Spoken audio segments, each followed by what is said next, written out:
Good evening, everybody, and welcome to another edition of Atlanta Falcons Nation Thursday night, people. And if you're in Georgia right now, be safe while you're watching. Now, if you get a storm, them powers go out, don't worry about it. Get safe because it's getting bad in Georgia.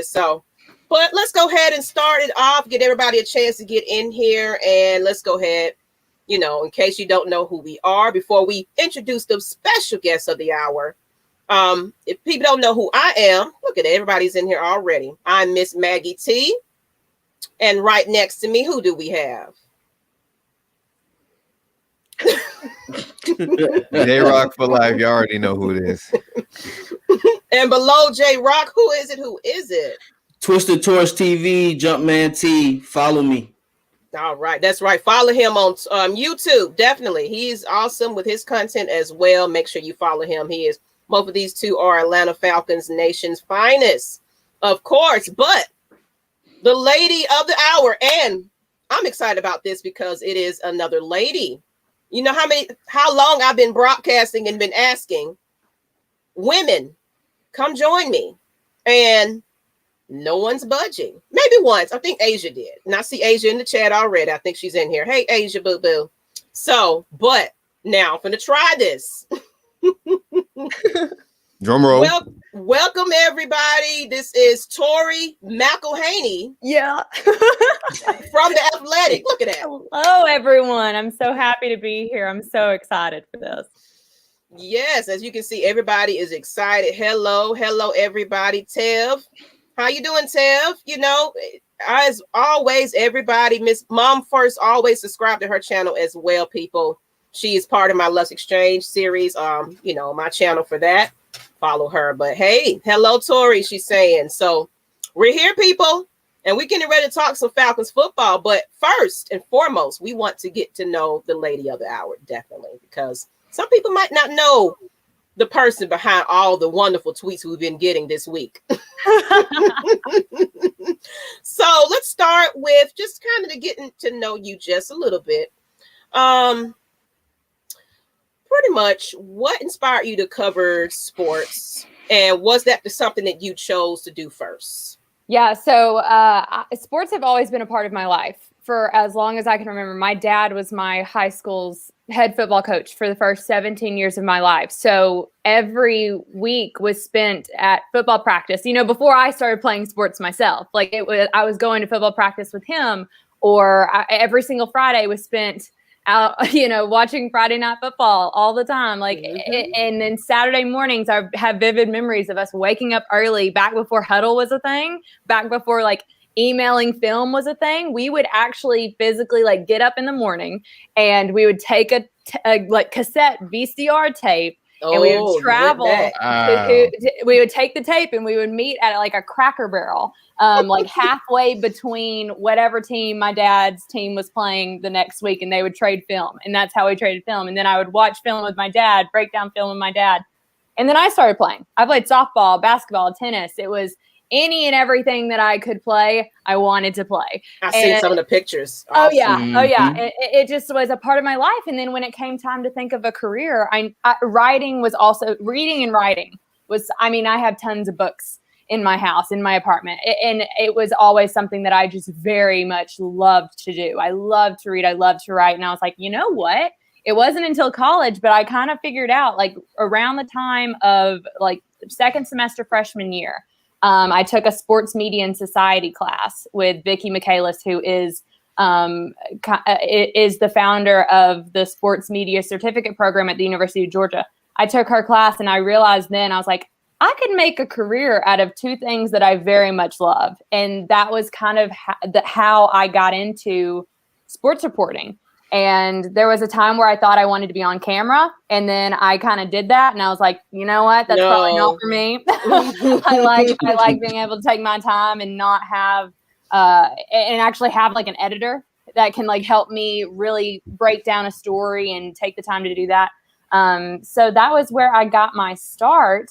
And then from there, I just kind of said yes to every opportunity. I did a bunch of internships. I worked with Seth Emerson, who now covers the University of Georgia for us at The Athletic. I worked with him when he was at Dog Nation. We covered Georgia football together, and then I covered the Braves for MLB.com for a little bit, and then after that, The Athletic came calling, and I have been with The Athletic since 6 months post grad, which I graduated in May of 2018. Okay, and so I've been with the Athletic since probably August of 2018, and I started as a general assignment contributor, just covering stuff in the Atlanta area, and then I got promoted to covering Georgia Tech. And then I got promoted to covering the Falcons. So just moving on up. So that's kind of my whole story in a teeny tiny nutshell. I'm excited about all of that. I'm inspired by it, honestly, because I'm definitely, what I'm doing now, I kind of report a little bit of the news for Falcons and Hawks, and not a lot of Braves things right now because there's not a lot going on, but I will be covering that a little bit. But you are an inspiration to me. So thank you. That means so much. I love to hear that. I love it. So I definitely been following you for quite some time in the Athletic and everything like that. So of course I just saw you on the interview. I was like, oh wow, she's actually doing interviews. So gotta have her on. So definitely. So but I want to kind of get into a little bit of, let me get to the next one. So basically, what were your challenges you were having coming up, just starting school, wanting to be a journalist, and what were your challenges as a woman, particularly, that you faced? I think the biggest challenge is just people thinking that I don't really know what I am talking about because I've never actually played the game. And I think that, along with my age, were two things that right off the bat, when I first got my, very first jobs in doing journalism, it was always something that came up. People didn't understand why a 23-year-old woman wanted to do this, and they didn't think that I could do this, which is really sad because yes, I can, and I can do it well.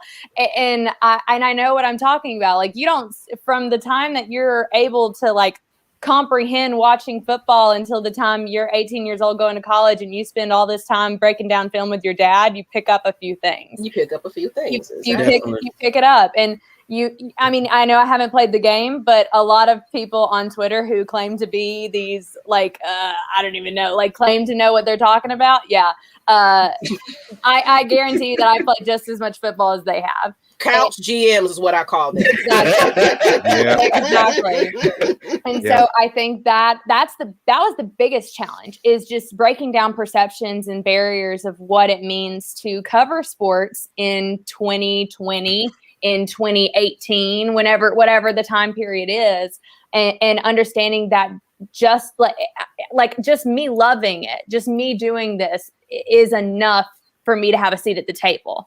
I think there's this big misconception for women, is that we are always expected to have to prove ourselves and to prove that we know what we're talking about and to prove that we know more. And that's not the case. We can prove that we belong here simply because we love doing it and simply because we love being around the game.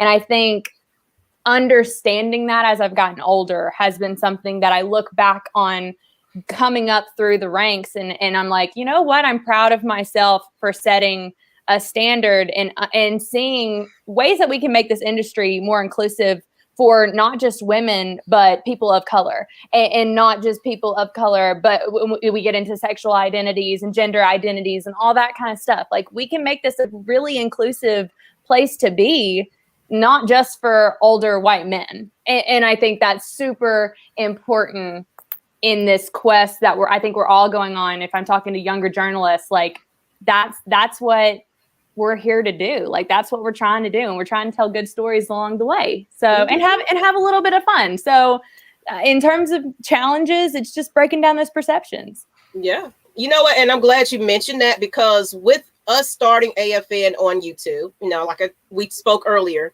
it was just a social media platform, something that me and Matt, you met him, we just was like, hey, we're passionate about the Falcons. Why not start a group and a page where we kind of did our own little content for news breaking and things like that.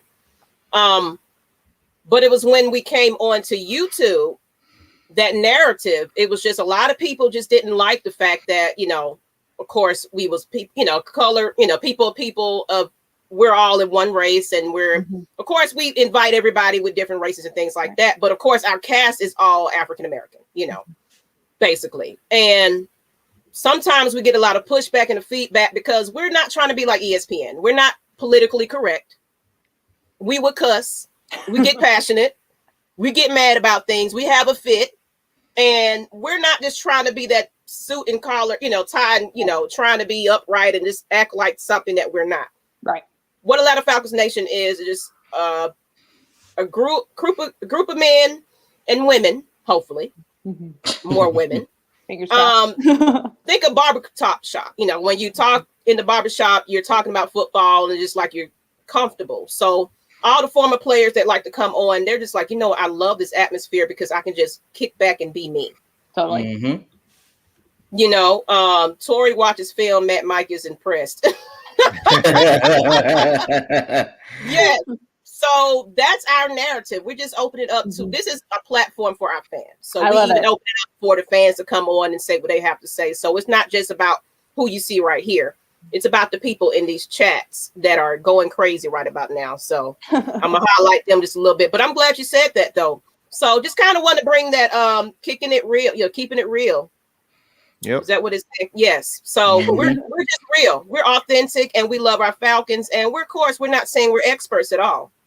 I'm not saying I'm an expert, and they tell me I'm an expert. So, this is all fun. We're all still learning it. I've been on the beat since July, and it was like drinking water out of a fire hydrant there for like a few months and trying to just figure things out. So we're all, even the experts aren't experts. So y'all, yeah. I think y'all are doing a great job. Glad you pointed that out. You're right. And as far as what you had said about just getting the feedback of Twitter and things, like I said, it was just, a lot of people was giving me a lot of ugliness, starting out because they're used to Matt Mike. So they was like, who is this woman? What is she doing?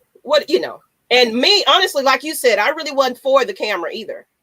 Like I was more, I'll be in the background, I'll let the guys debate and do, but he was like, no, you got to be on here. You got to show your face. And it's like, no, I'll just slide in the back. So I can't avoid it now, but I love it. I actually enjoy doing this. So I'm getting more comfortable with it, but it's people like you that inspire me to continue to do it despite any challenges. So with that being said, it's something I want to put up. Basically, we want to talk about, I didn't bring up the clip of your reaction to it because you were saying about the Twitter people don't be in your DMs. Yeah. But no DMs. your thoughts on, of course, the interview with Lee Smith on 92 The Game. How was your reaction to that? So basically, this is what she kind of said. Let me move this up comment so everybody can see it. There we go. And that, we got too many bucks. Okay. Sorry about that. Okay, here we go. So Lee Smith said he came to Atlanta because of Matt Ryan and the two authors, Smith and Blank. We got to get used to that.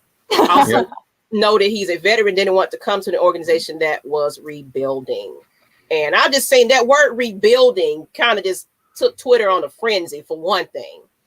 And I was just like, all these couch GMs, no, they acting up right about now about what she. So what prompted your reaction? And, how did you feel the interview went and everything? What was your reaction to it? So I actually really enjoyed the interview. It's really great to talk to these guys because when you're thinking about like what the Falcons are doing in free agency, they're not going to be big players in free agency because they just don't have the funds to be. And so when you think about what they have to do in free agency, they've got to find depth and they've got to do it in a cheap way. And so guys like Lee Smith, guys like Eric Harris, literally these guys are the guys that we have to expect the Falcons are going to go after. And so to be able to talk to these and Brandon Copeland, who we talked today, great interview. Loved chatting with him. But it's these type of guys the Falcons are going after. And so to hear them say what they think about the organization that they're coming into is very interesting to me because I think that you get a lot from them about their perspective of the Falcons and what they think the Falcons need to do to get better and how excited they are for the direction that the organization is going in. But what prompted that tweet was Lee Smith said that he believes that the Falcons are not in a rebuild mode and asked why he didn't think the Falcons were not in a rebuild mode. He said, and I quote, that he thinks that a rebuild involves a quarterback, and he doesn't think that the Falcons are in a position that they're going to rebuild around a quarterback, which I thought was very interesting because that's what we've been talking about in the draft for like the potential of the Falcons drafting a quarterback at number 4. So I thought that was very interesting that he went on the record to say that. And so that's why I tweeted it out. What I didn't expect to happen was people the coming, backlash. was the backlash of that. Yeah. And I was not expecting people to come at me and be like, telling me that I'm an idiot and that I don't know what I'm talking about. The Falcons are absolutely in a rebuild, blah, blah, blah, blah, blah. And I literally had to tweet out. I was like, y'all, today is not the day for y'all to come into my DMs and tell me what I do and don't know. When I sat there and interviewed, listen to that.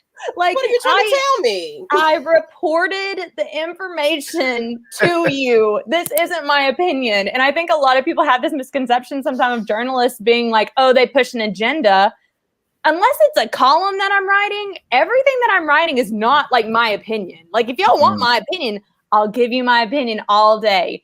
You don't have to worry about it. I can talk to a brick wall. However, this is reporting. This is reporting what people are saying. And I think we got into I felt a lot of backlash during the season when we were talking about social justice movements and how people were like, why are you giving a platform to this? And it's like, because I want to give a platform to the people who care about this and who are talking about it and wanting to see a change. So I'm going to continue to do that. Exactly. So I think like, it's just such like, people just think before you come at me, think before you come at any journalist as to what it is. Are they reporting or are they giving you their opinion? There's a complete difference in those two things. They just jump into the conclusion. Yeah. Yeah. And I think that just Twitter, they're keyboard warriors, I call them. Yeah. And I've seen, it was such a nasty comment to one of a football player, a basketball player or something. He was just like, he retweeted it. And it was just like, it's just people don't care who you are, to be honest. Yeah. If they don't feel like you doing what you're supposed to do, especially playing the game right, how they want you to play the game, they coming in your DMs. Yeah. If you're not saying what you want them to say, I mean, what they want you to say, they come in your DMs and calling you all types of things. So, it comes with the territory. Twitter fingers are crazy nowadays, man. Yep, especially with quarantine. Everybody got a lot of time, so-called. Everybody can be an expert on anything in quarantine. I mean, I taught myself how to play piano, so like I'm sure people are. Are we gonna get a snippet of that? Just play. No, not that good. Let's get a sample real quick. That's so funny. It's like, okay, musical stylings by Tori. I know, right? Exclusive. An exclusive, yeah. Next time I come on, I'll make sure and bring a keyboard out and just start playing for you guys. Oh, that'd be great. Let's make sure I follow Tori on Twitter. Yes, please. Make sure y'all do that. Please follow her, definitely. Yeah, so, it's at Tori _Mcelhaney, spelled exactly kind of how you think it's spelled. There you go. I said it right the first time, so I'm not saying it again. So let's get into the good stuff. I know everybody's here for those Falcons. Oh, yeah. Definitely. So I already sent you some things and you already kind of know where it's going to go. So we kind of, pick and choose some couple of things that we want to talk about. And I guess everybody on this cast has probably asked you a couple of questions. And then just let us know when your time is done and everything. But we're loving you. So stay as long as you want to. Great. Definitely. Let's go ahead into... What do you feel about the hire of Arthur Smith and Terry? I think it's so fascinating. I think it's a really interesting duo. And I think it's interesting because from my lens as a storyteller, I think that their stories actually follow a very similar path. Here are two guys who worked their way from the very bottom of an organization all the way up. And then when it was their opportunity to get to the highest point for their path. So a head coach and GM, they had the opportunity to do that here in Atlanta. And I think it just shows a certain level of loyalty because, Arthur Smith, he literally started out as not a quality control coach with Tennessee, worked his way all the way up and did so, which is so uncommon these days. He did so through a multitude of coaching changes. he not only stayed, he not only survived these coaching changes, but he thrived through them, which you really don't see happening all that often. And then you flip over to Terry Fontenot. Here's a guy who came in just with like a marketing internship, and he worked his way from the ground up through the Saints organization in New Orleans. So here are two guys that know what it means to be loyal to something, know what it means to work from the ground up, know what it means to do the dirty work. I really think that's a really awesome quality that both of these men, I think, have. And I love that fact that it's how Terry's interview went, how he brought his family on. And of course, the challenge was the fact that he, former Saints. Oh, yeah. So that was the it was like, question. don't you come in here with any type of anything. You need to be black and red. And he had the whole family dressed up and everything. I just thought that was beautiful. And I love the narrative that the Atlanta Falcons pages are doing. They're showing their family. Yeah. We're getting to know them as not only the player, but family men. Yeah. I love it. I know. I love it too. I think that's a really important part. And that's something that I like to do in my job is be like, okay, who are these people under the helmets? Who are these people under the pads? Who are these people making these decisions? That's really important stories that I think need to be told because it humanizes these people. Mm-hmm. Like we forget that Julio Jones is like a human. Like we think he's some people think he's just a god. And it's like, while he has godlike abilities, he's still human. And I think it's really important that we understand that and we know that. Oh, definitely. Definitely. And I think moving forward, I feel like it's just going to be a different culture. Mm-hmm. I just feel like, I love the brotherhood. It was, it served its purpose, but I think that brotherhood is over with. So maybe it's more about family and loving it. I don't know how they're going with it. We'll see. We might get a new slogan. Hint, hint. You heard anything? Oh yeah. Hopefully we get a new slogan. Hopefully. I think they definitely will, and I think it's going to have a lot to do with kind of like meeting a certain standard, having expectations for people. I think with the brotherhood, it almost came at the cost of being complacent, being too content, and I really think that Terry Fontenot and Arthur Smith are kind of coming up in here and being like, you know what, you're going to have to work to stay here. You're going to have to put in the work. You're going to have to show us why you deserve to be here. I don't think anybody in Atlanta is complacent right now. No, I think Atlanta right now, they want to win this year. Mm-hmm. Definitely. So I think a lot of players and, Dean Pease, all these people that's coming, it's like, you know what? I was about to retire, but I think I want to play because I see something going on with Atlanta right about now. That's why I'm thinking the narrative and accountability and everything. I think that's what's going on right about now. So I'm excited about it. Basically, J Rock, if you had a question. I'm gonna let Twisted go, and then I don't have a question right now. Okay. Who are some other needs do you think the Falcons can go at after as bargain deals? Great question. There are. Sorry for the typo. I knew I wasn't tripping. I'm like, what? We're going to just mosey that on off the screen there. So there you go. Excuse us. No, it's all good. All good. That's why I have an editor. I do that stuff all the time. It's all good. Yeah. So who could the Falcons go after? They're going to have to go after these like veteran minimum free agents is what they're going to have to look at. Now, what's interesting is I think I feel like I probably could sit here and give you some names.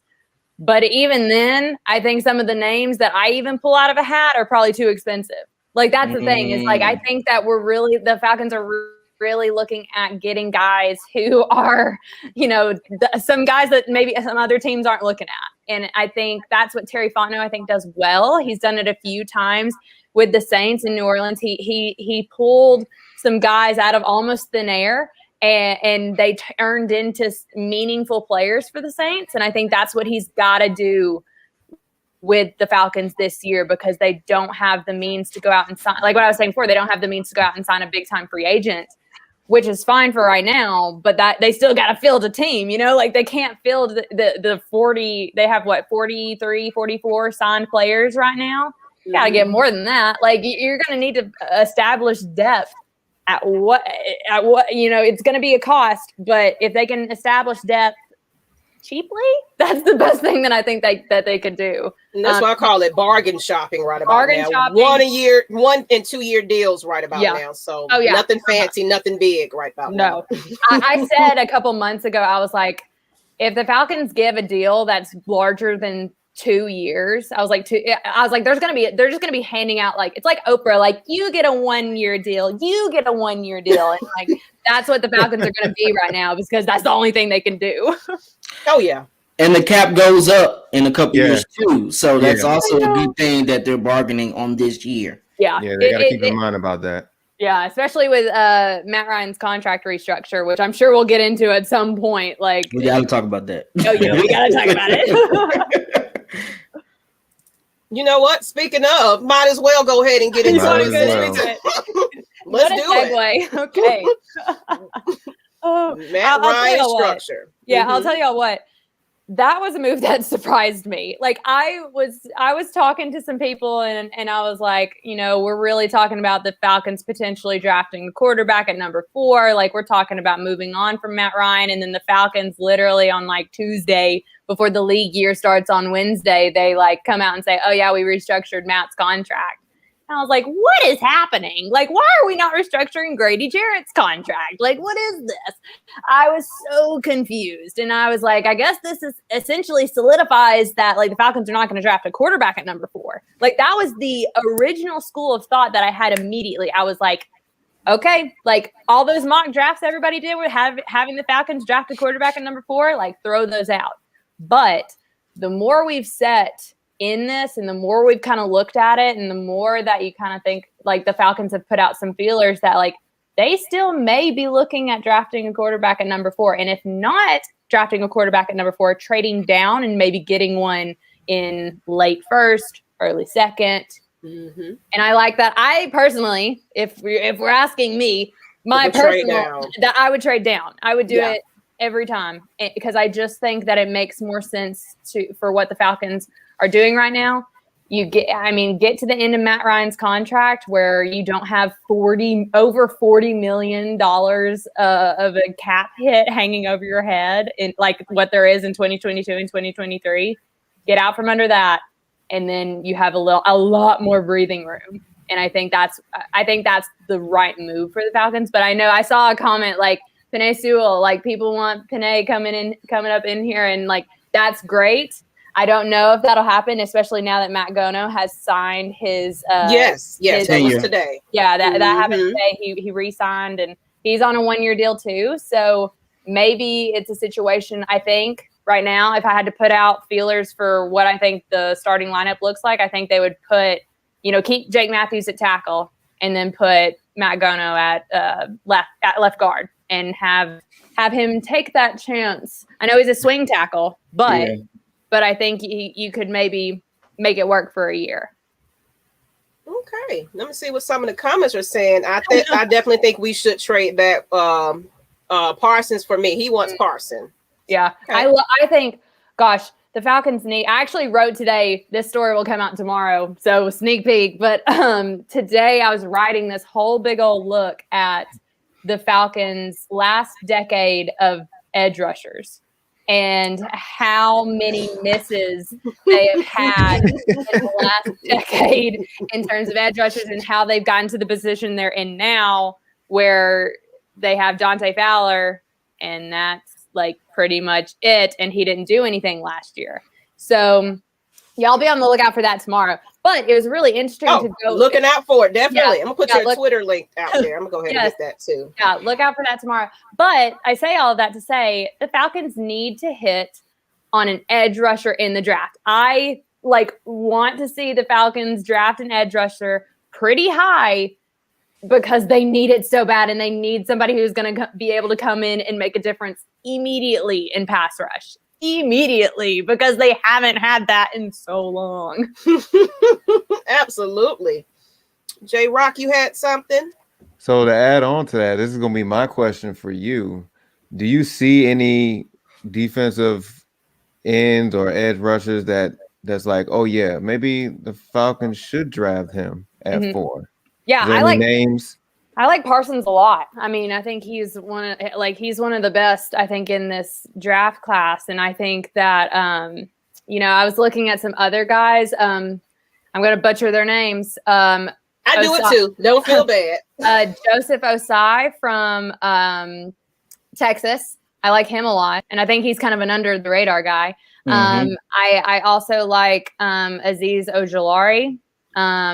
From Georgia, but that's also me being a Georgia girl, and I like what I see from him. And I like the other Penn State guy, Jason Owens, I think. I don't know. The other Penn State edge rusher. I like him a lot too. So those are some of the names. I probably butchered all of them, but I really like all of them. I think the Falcons could take any of them, and I'd be okay with it. Okay. And those people that you name, they all are athletic and have length and wingspan. Yeah. As far as getting off the tackle, doing a swing move and finessing, they're gonna have some attributes. We just gotta hope that coaching staff gets them up to speed right away. Like dealing with the COVID situation, we don't know how it's gonna be as far as training camp and mini camp. So we need them ASAP working out. Like especially all the defense, we need them working a lot in the off season. Yeah, and I would even say like even the secondary, because I feel like they're going to get some guys in there. I would think that they're definitely going to have to draft a young guy. I think Jalen Hawkins is probably going to get more of a go at it this year. It's a young guy. There's going to be a lot of young pieces everywhere. And I know Dean Pease made the comment in his opening press conference that he loved the fact that the Falcons are young. Because he said, he was like, sometimes when you get some veterans in there, they're very set in their ways. These young guys, these rookies, when you get them in there, he was like, they're more pliable. You can tell them something and you can see their transformation over the course of a couple weeks. And so I thought that was really great what he said, and it makes me really excited to see what he'll do with this defense. I think the Dean Pease hire was my favorite hire of the offseason, but that's just me. But I think that I just that's what I think. And I think that it'll be really interesting to see kind of how, hopefully they do get mini camps. Hopefully they do get that opportunity, because it really it was missed. And I think like it hurt some guys not being able to have those, and it kind of slowed down their progress. I'm a real big advocate that now we're getting like vaccinations, which I'm getting my vaccine on the 30th. Whoop, whoop. Okay. But now that we're able to get going and maybe see the end of the pandemic, fingers crossed, knock on wood, all the things, maybe we can get back to more of a normal setting for these guys. Definitely. I agree. And I want to get into, since we've been talking about free agency a little bit, just about these recent signings. I'm going to put it up there first, Mike. All right. And then I'll take it down. Because it's blocking your face. We don't want it to block your face too much. Gotcha. But what? Oh, you're making that face.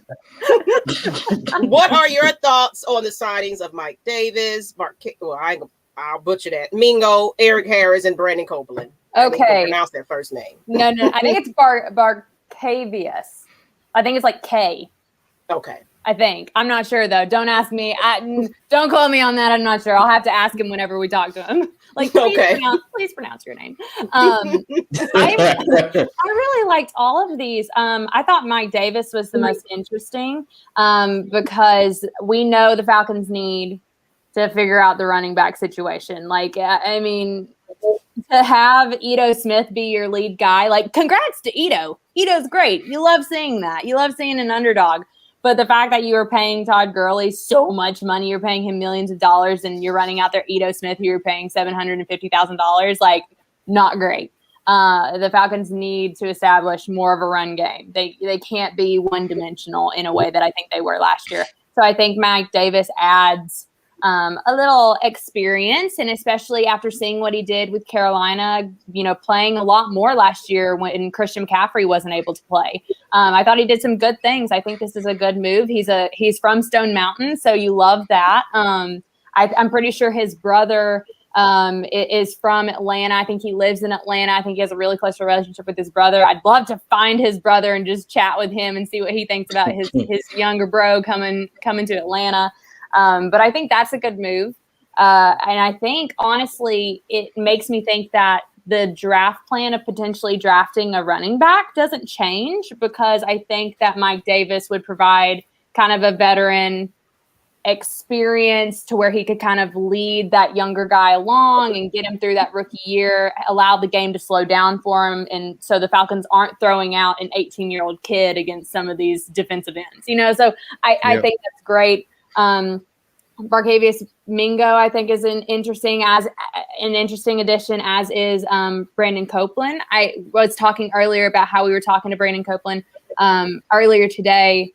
Very much enjoyed that conversation, because here's someone who's very well known to this coaching staff. And he was talking about how a lot of them he called it a full circle moment for him, that a lot of these coaches knew him when he was an undrafted free agent coming out of University of Pennsylvania and didn't have any, it wasn't on anyone's radar. And now he's a 9-year vet, and he's coming to the Falcons, kind of a guy who knows what's up. Also, I thought it was really great. He teaches a class on finances.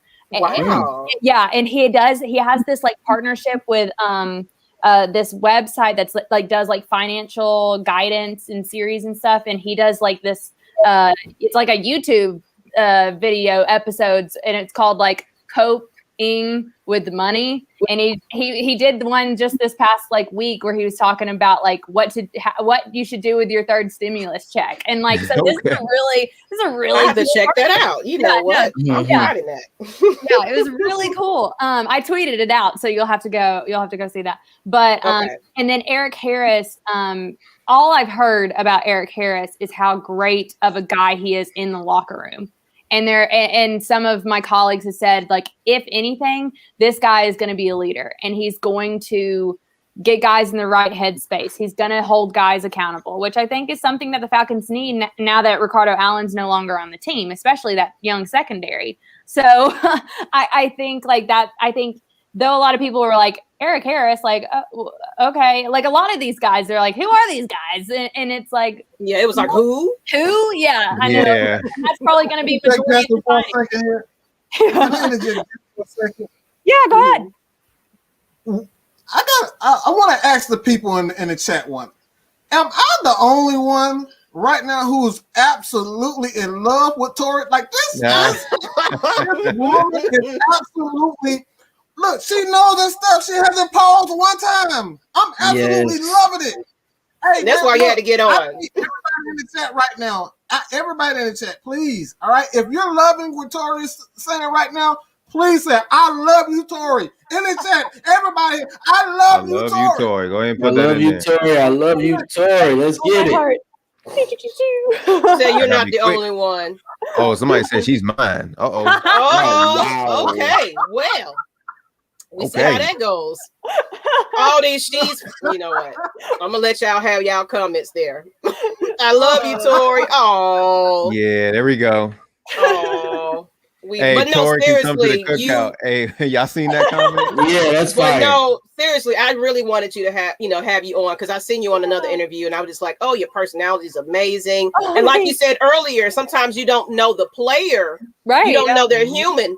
We don't know the personality behind these profiles of, you reporting the news and things like that. So people don't get to know you either. So they just see you as, whatever you're saying is wrong, and they come at you in your DMs, but they don't know who you are. So I just definitely wanted to shine some light on you a little bit. But yeah, Mike, we had to do that, definitely. Hey, real quick. Everybody needs some love. Everybody needs love every once in a while. Come on, man. Absolutely. Hey, real quick. The chat did say Fabian was missing. He was the newest one from yesterday. Yeah. Oh, okay. We did miss that. Okay. What do you think about Fabian from the Washington football team? Yeah, I think he'll be an interesting piece to that cornerback room. I say this a lot, but that cornerback room is still young. I know that, some of those outside of AJ Terrell, Kendall Sheffield, Isaiah Oliver, they're still on their rookie contracts. And I know that a lot of people give them a lot of grief, but they're still learning. I think that they have a lot to learn. I think they have to step up, especially Isaiah Oliver. I think that this could be a really important year for him. And I think with Fabian coming in, I think it's going to be interesting to see how he pushes them. And just kind of seeing what Dean Pease does with the secondary. I think it's going to be maybe simple. He even said that he's thinking about like making what's going on in the back end pretty simple, but what they're doing up front to be pretty complicated and have a lot of different looks. And he was like, we're going to be blitzing from everywhere. Oh, yes. I love that. That is what we want to see. I love that. My dad was a defensive coordinator. So like, I'm like, send everyone. Like, I love it. Yes. People come from every end. She's trying to kill Mike. Oh my God. This saying is just perfect. Oh my goodness. I'm glad that you said that about our corners too, because our corners is young. Fabian just adds to the mix, and he's 26. So right, yeah, yeah. So I think he's going to push them in a way that maybe even an older guy wouldn't. You know, if they would have signed someone who was like 28, 29, 30, I think it's different having a 26-year-old in the mix where you know that he could kind of like get in there a little bit more. You know, just a thought. And he's hungry. He's hungry. He's coming from a different organization. He knows the Falcons have winning seasons before compared to Washington football. So I expect him to push them, and I expect Oliver maybe to go to free safety like Mike has been saying for a lot. I mean, I can see that. Yeah. Fabian being that second corner and Sheffield looking to be that slot corner. I can see that happening for sure. And with Sheffield being in the slot corner and blitzing, that speed with Dean Pease, oh my God. I'm getting happy just thinking about it. Listen to you talk about it. I ain't gonna lie to you. It just like makes sense. It makes sense. Yeah. Yeah. I forgot another veteran that we have is Bleedy Ray. Out of that whole bunch, he is the oldest out of that group. So there goes our veteren right there. Yeah. Yeah. And he knows how to make plays. Exactly. And he fills the role in. He fills the roles pretty good. When we lose somebody, he fills the role. Yeah, right in.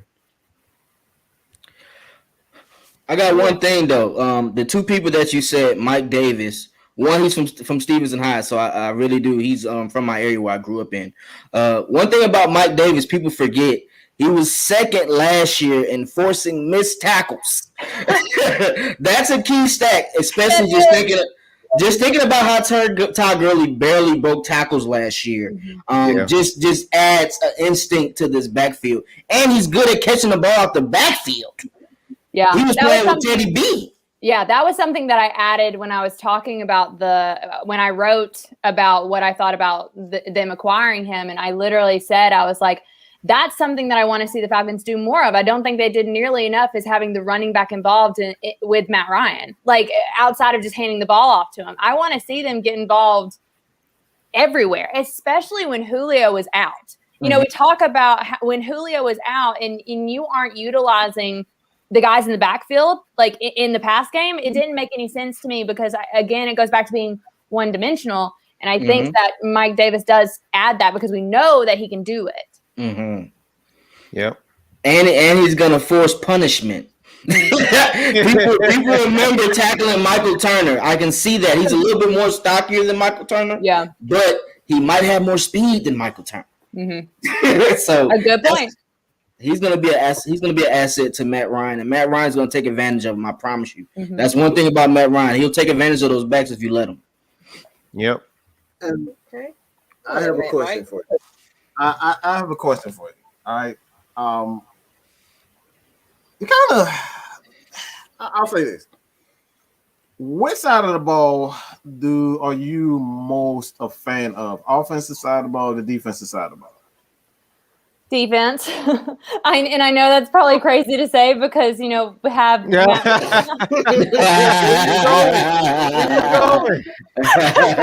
ran him off. No.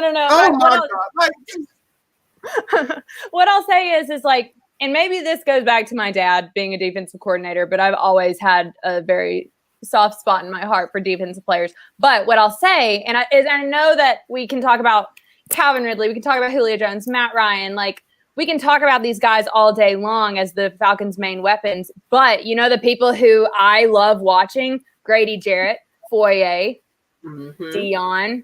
Let's see, I really liked AJ Terrell. I thought he did amazing.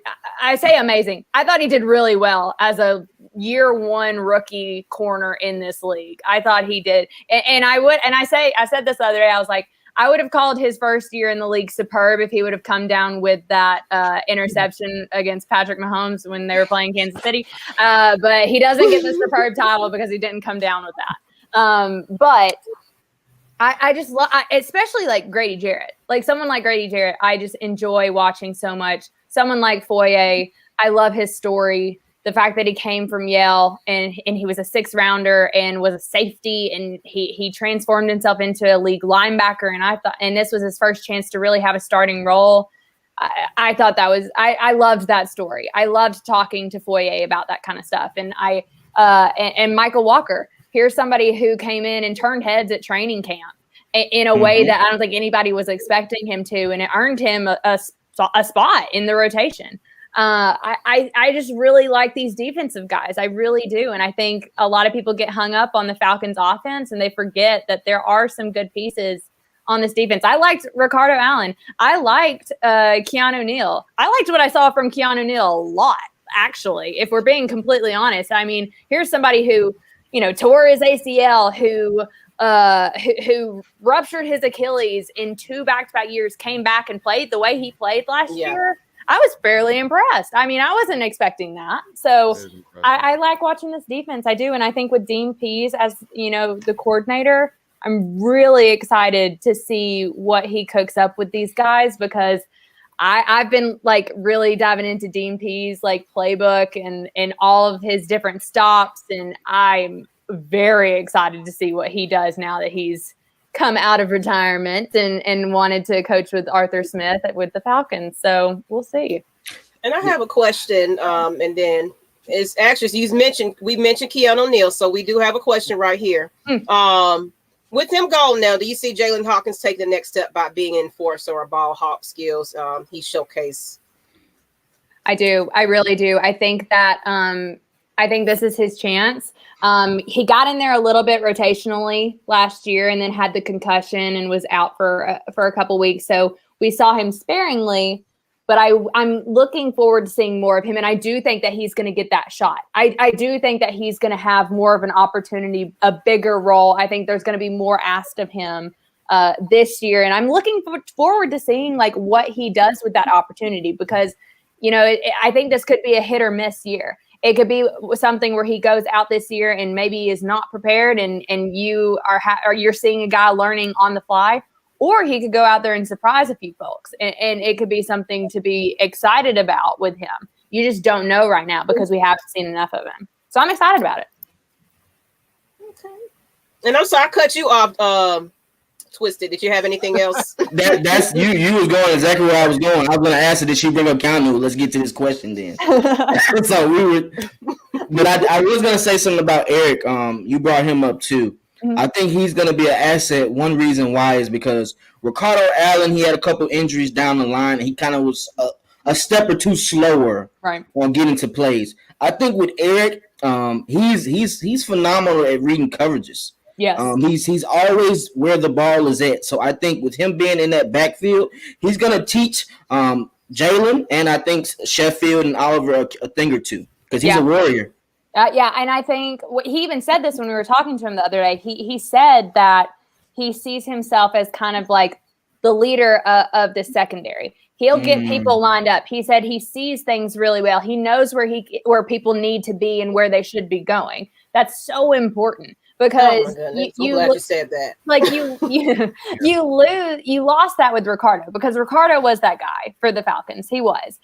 Now you replace it with somebody like Eric Harris, who has that ability, who sees the field in that way, and who can communicate to that. And that's another thing. Communication is huge. Being able to communicate that with different guys across the field, very important. And I think that's something that almost like he'll be quarterbacking the secondary. That's going to be important.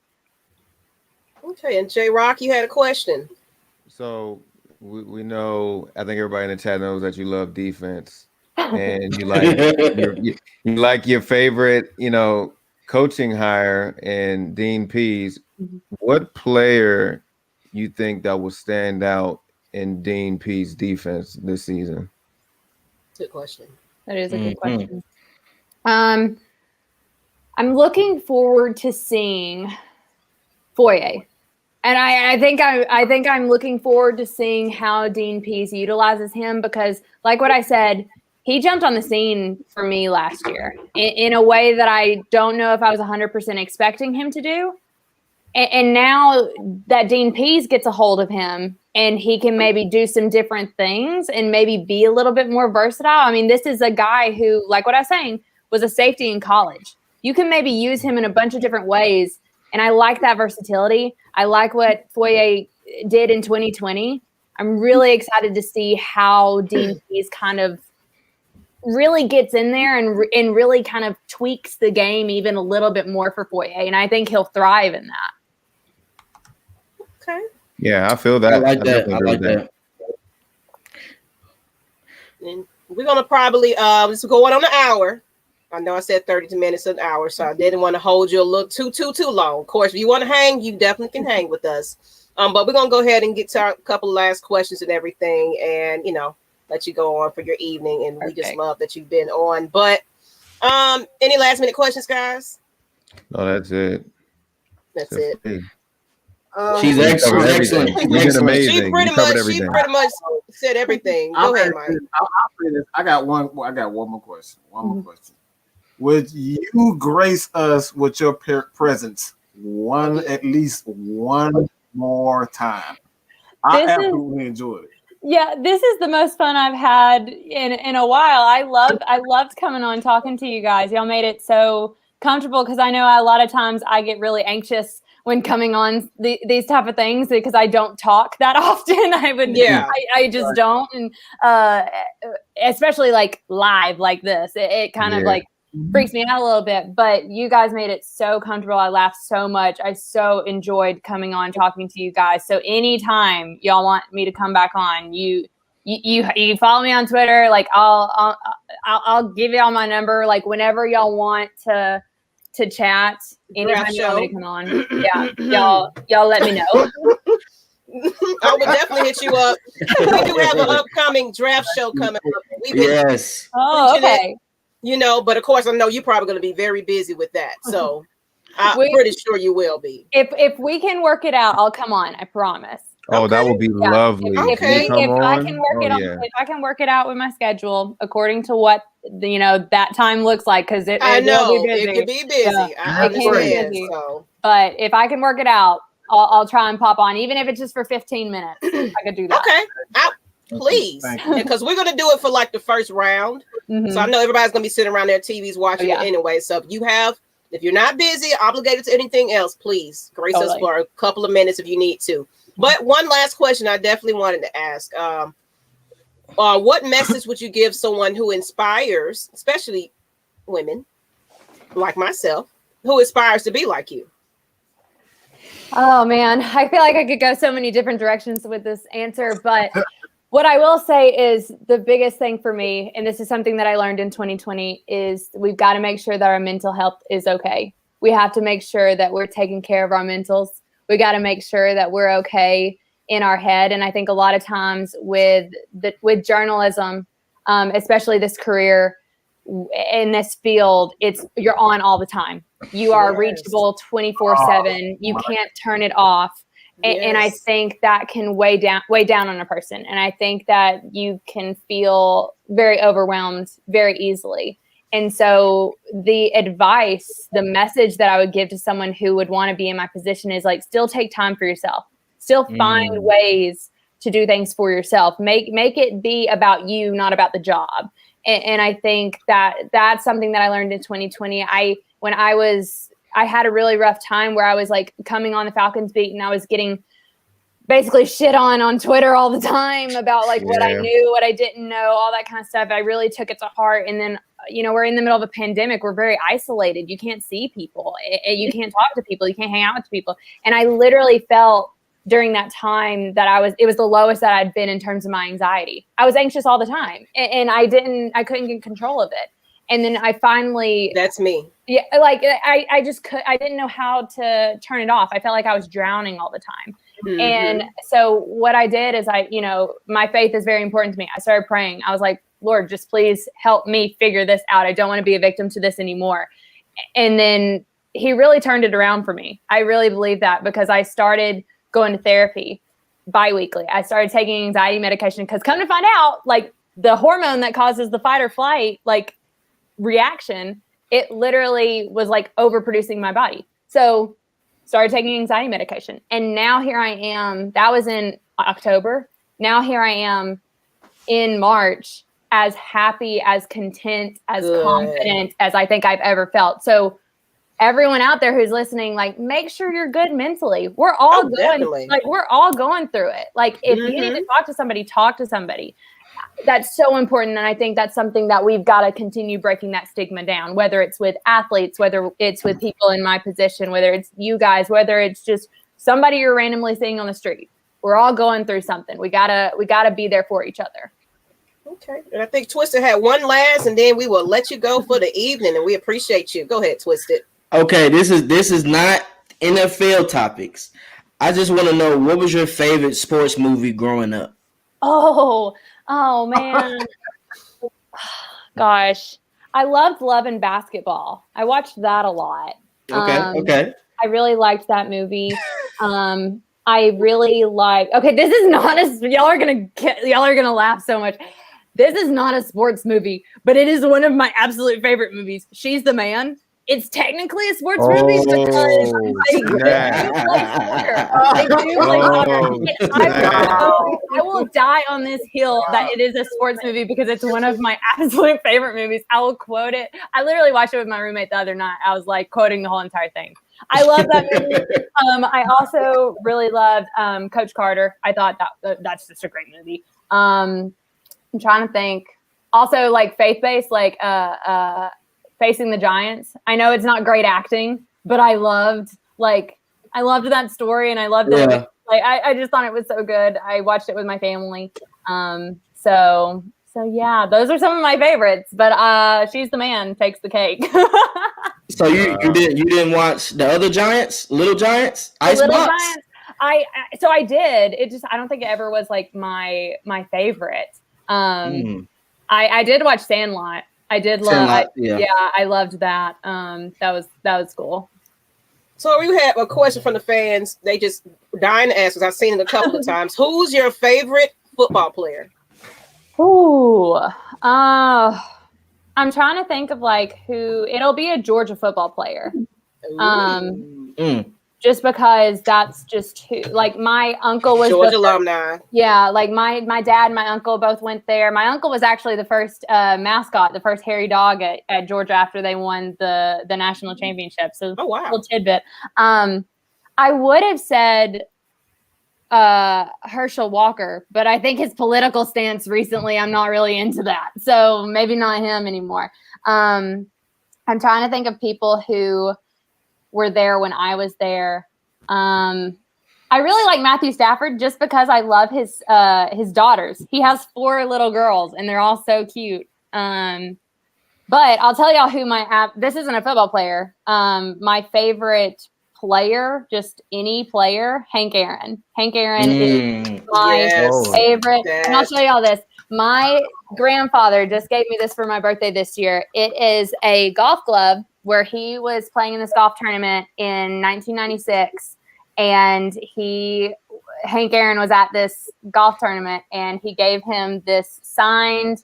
That's lovely. That's fire. That is gold, right there. Yeah, and he gave it to me for my birthday, and like we both like kind of cried because it meant so much to me. And then I have like a shadow box, and so I'm gonna put it in there. So I know that's not my favorite. That's not my favorite football player, but that's my favorite athlete. That's overall. That's a athlete. Overall, Hank Aaron was loved by many, so I definitely understand it. So we appreciate you being on today. Thank you for taking the time out. You are more than welcome anytime if you're bored and you just want to bring us the breaking news. Bring it.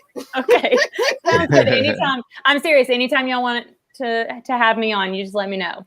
Definitely. So we definitely will be communicating. We really appreciate you. The audience loved it. So I'm gonna let you go ahead and have your evening back. But thank you. Y'all follow her on Twitter, people. In case you don't know, Tori, I'm not going to say it again. Tori underscore McElhaney on Twitter. Y'all can follow Thank me. you. You're welcome. There you go. I will put it in the description too, people. I'll put it in the chat so you can find her as well. But thank you, Tori. Thank you. Y'all have a good night. So Thank great. you. Good night. Tori. Y'all. But she's amazing. Definitely. That was really good. We gotta get more women on like that. That was, hey man. I don't even know where to start. Like, where the hell do we start? You couldn't even stay in your seat. Hey, look, she said defense. Yeah. Mad Mike was in love. No. Maggie and Tori, look, when she said defense, I know Maggie, she always said we need some defense. We need some defense. So I just thought about Maggie when she said, I was like, okay, her and Maggie definitely gonna get along. They are definitely gonna get along. All right. So we really trying to get her to come on this draft show. So even if it's just for a couple of minutes, I want her to come around that time we get to that fourth pick. Like, but that'd be amazing. I know she's probably gonna be busy, but if she finds some type of way to give us a little presence, I would appreciate it. So y'all tune in for that show because it's gonna be wild. Because we're trying to get a couple of nice little familiar faces to come on if we can. We're really trying to make that happen. So y'all look out for some prizes for that show. We're really trying to make this a thing. So, but shoot, what is there else to talk about? I mean, we gotta shout you out first, Maggie. We gotta shout you out first, Maggie. Appreciate you for getting that, Miss Tori on here, man. That was fire, man. She knows her football. She tells me what to damn do. Okay, so she's doing a damn good job. All right, she's running. This is all Maggie, all right? This is all her. So everybody show Maggie some love in this thing, man. Mm-hmm. And everybody's saying that she can come to the cookout. We're gonna have a cookout for the draft show. I'm gonna get back to your comment about the mental health, Carrie. I'm gonna get back to that. But yes. We really this is gonna be fun. I'm definitely gonna be having some wings or something in the camera eating. Don't be surprised. I might have a couple of drinks in my hand, so don't be surprised what might come out of everybody's mouth on this show because it's gonna be raw. Oh, I got the watermelon already. I got it. That's fun. So, just like Asia said, she said that draft party is gonna be lit. She already know. Definitely. Absolutely. You bringing the ribs? Okay. Oh, you want me to bring the ribs? You got your milk. Okay. So yeah, y'all tune into that. Thank you. You know, and we got a nice surprise. I don't know if anybody heard it on the last episode, but let's go ahead and get in the lineup a little bit since we still got a couple of people on. Tomorrow night, Aaron Freeman. Woo! Got him on tomorrow, and then Terrence Mathis on Monday. People. Exciting. One of the great Atlanta Falcons in history, man. Like, this dude is a GOAT. One of the best, most underrated receivers of all time. This dude is a beast, man. So, man, I can't wait for that one. Look, man, like I said, we're trying to help you guys, man. This is all about the nation, man. We would not be able to do it without a lot of you guys, man. So we definitely appreciate it. And I want to go back to that. Let me go back to her comment because she basically said something real quick. Then I know Twisted, you about to say something, but speaking of mental health, love Hayden Hurt's story and how he's breaking that stigma for athletes and mental health. I'm glad she brought that up because it is true.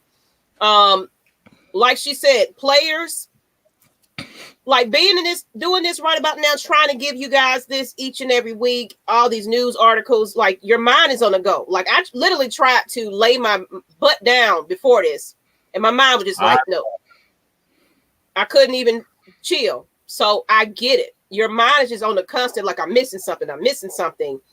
You do have to take a time out of your busy day, even if it's just 15 minutes. And now my Lust Exchange channel, I do motivational videos and things like that, but I always preach about taking time to have some mental health time for yourself. You need to take a break.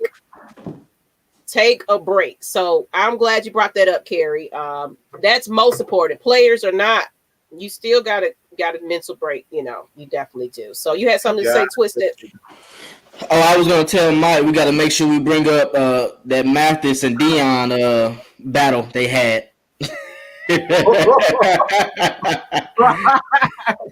Yeah, we got to bring that one up, man. Look, this is going to be a great show, man. Man, this is reliving just great times in the Atlanta Falcons history, man. Like this, he was a member of that team. Man, good gracious. We're talking about a big time player, and I'll say this. Damn, where it goes? No, I'll go back into this mental health. A lot of people don't know what a lot of people don't know about doing this, man. And that's why I say you guys help us in a lot of ways that you really don't, you really don't understand. Like, because I've been doing, like Maggie and I've been going 10 years, a lot, we've been going about 10 years doing this. So a lot of people don't know that. A lot of people don't know that. This is 10 years ground for me. So all you see right now, a lot of people just say 5,000 subscribers and, we're headed to 1,000 subscribers on YouTube. This is a 10-year grind, man. This is a 10-year grind. And sometimes you wear out mentally. So a lot of you people, you know what I'm saying, who aspire to be a journalist, an athlete, get your mental health intact first. Always look out for yourself first because, look, man, the grind never stops. It never stops. Your mind never. I just had to tell Maggie to take 5 minutes and chill, and she couldn't do it. She couldn't do it. All right, she couldn't do it. So I was excited about this interview. I really was. My mind was just like, you know what? I couldn't rest. So I knew this was going to be an amazing interview because I follow her and I just see what she tweets and everything. And she's a firecracker. She really, she speaks what she got to say. And I love that the fact that she's all about social injustice and things like that. So I love all of that about her. But I wanted to get back to the super chat because, of course, we don't like to miss it. But thank you, Supermoon Vibes. Appreciate you. Appreciate you, my brother. We definitely appreciate you. But look, man, what else is there to talk about? Hey, we don't hit on everything. She put it on Smash, man. I don't know, man. You just killed it. Nobody got any questions and everything. Like, what in the world is going on with y'all people? Y'all have no questions? I think they was just in awe. But if you have some questions, we open up for the last minute. Everything that you had to say. Oohs and eyes, man. Yeah. Anybody got any players? Any questions? We'll open it up for a little bit, and we'll probably go ahead and head on off because look, we don't have a busy week. we got another interview tomorrow. And we got one tomorrow. So, man, look I'll just say this. And look, man, the fans, man. I don't know how many times I'm keep saying this, but the fans, man, y'all just make it go, man. Y'all keep us going. But please hit up Atlanta Falcons Nation. All right. Hit up Atlanta Falcons Nation. We're really trying to get to 1,000 there. If you are a follower, you subscribe here. Head to Atlanta Falcons Nation as well as Twisted Torch, man. He got a lot of good stuff. We got so much stuff coming. Like this. We got a talented crew, man. We got a talented crew, and we got a lot of stuff coming. All right, so it's just not going to be Atlanta Falcons stuff. And that's just I'm throwing that out there. That's probably I'm getting ahead of myself a little bit, but we got a lot of stuff coming for you. Got a lot of good stuff, thing. Now we have a question from Supermoon since he, put the super chat. Do you think we'll trade down twice actually to acquire draft capital and add debt? No, I think it'll be one time. I think they'll trade down one time to get the gain capital, then they'll trade up to get the player that they really want in the middle rounds.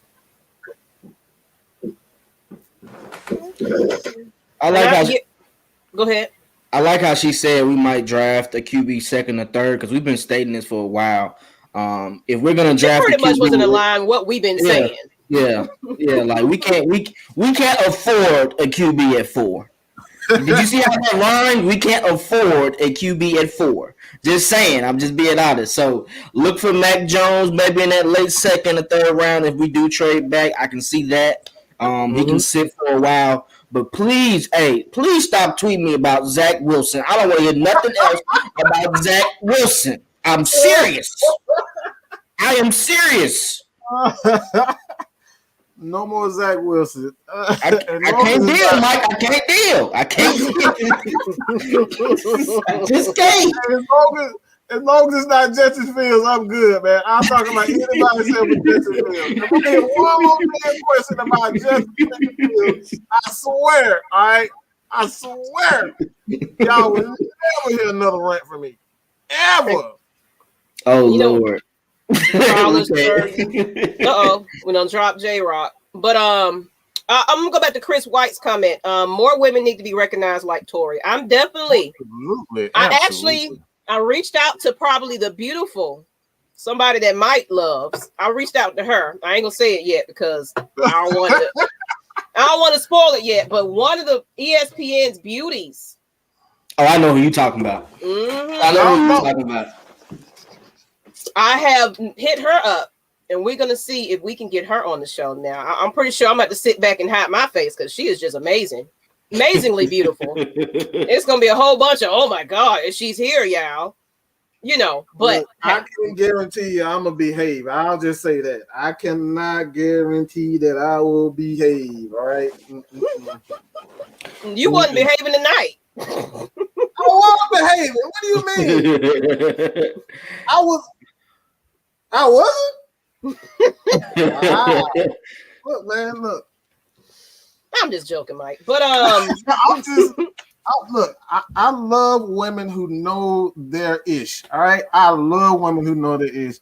Look, man, if you got a home girl, a friend, a girlfriend, a wife, and she know her stuff, please tell her to come on AFN and she can get her shine on. I love it. I want to empower more women to come on and show and be heard because, like you said, that really pissed me off to see what they left. Like these dudes are inboxing and DMing her, like with these disgusting, like that really pissed me off. Y'all know how I go hard for Miss Maggie. If you say anything about Miss Maggie on this show, all right, y'all know I'm gonna go hard for her. That really pissed me off to see that. Yeah. One thing we gotta show love to Tori for is that she brought up with the not being enough black sports analysts, you know what I mean? And I really appreciate her seeing that part because we do need more of that as far as in our field that we're working on. Absolutely. Mm-hmm. I loved it. I was just like, well, I just love her even more. Mm-hmm. Right. Because she's really vocal. I can tell you that she's really vocal about her stance on things, and I've just been following for quite some time. So in case people didn't know who she was, y'all check her out. She's amazing, and she may be back. She's excited about coming back. Absolutely. So we definitely would try to have her on quite often because she really knows her stuff, and then she's in there with those players to talk to them. Mm-hmm. So that's what we're trying to provide for you. Like I said, we want to provide nothing but the facts and the truth, inside information. This is coming from someone who's there. Like this is what we're trying to provide for you. You're not going to get this elsewhere. Everybody else, they want to be the star. They want to be the star. Not here. We want to make you guys the star, where you get everything that you want, for the most part. So what's that? Put Asia on. Miss Asia. Oh, put Miss Asia on. Oh, but she wants to come on. I've been inviting her for the longest. Yeah, I've been wanting Asia to come on. Asia definitely knows what she's talking about. I would love to have her add on to the cast because y'all gonna put Asia on the spot. Oh, because all these men on this show, it's like we need a little bit more softness. Yes, we need some more ladies. Pull up, Asia. We need you. Pull up. Come on, Asia. You can do it, girl. You can do it. See, I got a friend that knows football that's from Atlanta, but she's a Saints fan. So that's the only issue. Like, she likes Atlanta, she's a Saints fan. If that makes sense. Shouts out to you, Diff. I don't know. Maybe for rivalry. No, yeah, I'm just saying, yeah, she can come on like doing rivalry weeks, and I don't have nothing against it, but she'll be having her own opinions about these Falcons. So. She can't talk too dirty, though. She stay in Atlanta, so she can't talk too crazy. Somebody said, ew. Oh, man. Oh, God. Oh, man. But no, seriously, ladies, I be seeing y'all in the chats. If you really want to come on, I'm opening it up. Just come on. Just come on. Hey, Miss Maggie run this ship.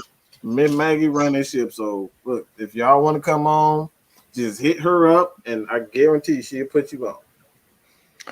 Same thing happened with me, so it's possible. Trust me. Hey, that's what I'm seeing. It's definitely possible. It's definitely possible. She hit me up. I was on the show like 2 days later. So if she tell you she's gonna take care of you, she's gonna take care of you. She don't lie. Ain't no cap in her rap. I got them eyes for people. I know talent. I know talent. And that's why I was like, I saw that he was talking about he wanted to go live. It's like, shoot, be on the show tonight. Yeah. But I know you got some things coming up too. So y'all check out Twisted Torch TV for real though. Because I know you're gonna have a couple of things coming up.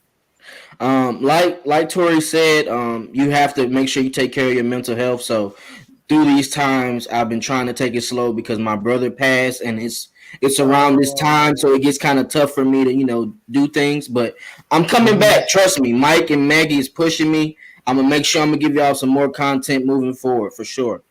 So I appreciate all the fans. I appreciate this cast.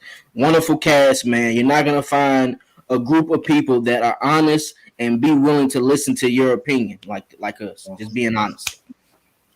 J-Rock, you coming back on? Okay, we just in the back. Man, okay. Up here eating. That man eating. Leave that man eating, man. I see you, Supermoon vibes.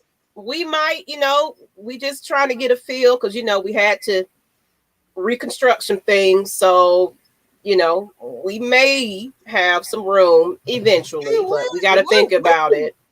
We can talk. We'll just put it like that. We can talk. Yes. Now we're looking for dedication, all of that. But we'll get into that later. But we really just want loyalty. And then we preach that because yes, Twisted Torch has been, handling his business right about now. But when I need you, and you're here. You know what I'm saying? That's the most important part. I don't care what's going on outside of that. As long as the communication is there, that's what I care about. So that's all I'm gonna say on that subject, though. One call, that's all. One call, that's all. Okay, my bad, chat. It wasn't recent. It's just around the time that he passed. He died in 2010, but it happened April 1st. So around this time, it gets kind of tough for me to do certain things. That's it, guys. But I appreciate all y'all prayers, man. Shouts out to y'all being in the chat right now. I appreciate y'all. Oh, definitely. So you might try to audition. Just hit me up. Well, auditions are not open, but I will put my email if you guys kind of want to start throwing yourselves out there, and I might get a little interested, maybe. I might change my mind about this. So Miss Maggie, no, it's not Miss Maggie T. It's Maggie T at AtlantafalconsNation.com. I'll put it in the chat, people. But hey, if you're interested, you got some videos, you just want to pitch it, go ahead. I might just start looking. You never know. If your ass suck, we're gonna tell you that you suck. All right. So don't get too happy if you don't damn suck. You live with a lot of people know y'all don't know football, and then you get on camera and you're like, what the hell are you talking about? Y'all ain't gonna embarrass me, goddamn. That's what's not gonna happen. Well, you heard it from Mad Mike himself. If you suck, you will know it. Hey, at least he honest. Some people are watching bomb. Embarrassing me. I'm sorry. You didn't embarrass Maggie. You ain't embarrass me. Oh no, I'm quick to, because we don't had quite a few auditions that didn't quite make the cut. Just let you know. Gotta call a spade a spade. Gotta call a spade a spade. Hey man, we need to go, man. Hey, we need to go. Y'all tune in tomorrow for the Aaron Friedman interview tomorrow. I don't know what time that's going to be. 8 o'clock or so. 8:30. Okay. It's about 7:30, 8 o'clock. Okay, so we'll be back, people, and then check out Monday. And of course, if some breaking news pop out, you'll see us again. So we appreciate y'all, people. But it's hot. Y'all see this hair is sweating now. I'm about to be curly. Woo, woo. Lord, what's going on, people? It's hot in the ATL right about now, people. All right, hey, people. J-Rock. That being said, you ain't gotta go. You got to get the hell out of here. That's a fact. There you go. That's what I was waiting on. All right, people. Make sure y'all go ahead and subscribe to Twisted Torch TV as well, because we got to get them out of that 200. We got to get you up there to, I know he's taking a hiatus, but still subscribe to him, because when he come back with about 10 million videos like that. So y'all know y'all got to get ready for it, people. See y'all tomorrow. Be safe, fans. Be safe, family. Appreciate y'all, man. All right, people.